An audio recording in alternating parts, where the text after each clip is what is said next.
The Corticobasal Syndrome Award is funded by the Marjorie Grace Lawn and Grace Admins Estates, and this year the recipient is Associate Professor John O'Sullivan from the University of Queensland and Royal Brisbane and Women's Hospital for the project Combined Imaging in the Diagnosis of Early Corticobasal Syndrome. John is being represented tonight by Professor Dominic Rowe. Your Excellency, distinguished guests. On John's behalf, I'd like to thank the Brain Foundation for the generous research grant, and John regrets that he's unable to attend the ceremony tonight. The grant will enable his team at the Neurology Research Centre at Royal Brisbane and Women's Hospital to explore better ways to make an early diagnosis in Corticobasal syndrome.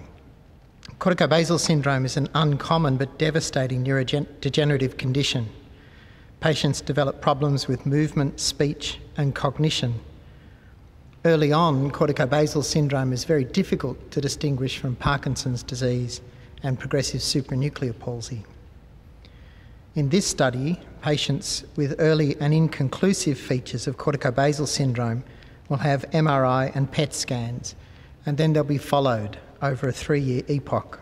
They'll then be re-examined and have further MRI and PET to see whether the changes on the original scan will help determine a final diagnosis. This research is important because the earlier an accurate diagnosis is made, the earlier specific therapies can be introduced to slow the rate of progression of these diseases. On behalf of John, I'd like to thank the Brain Foundation.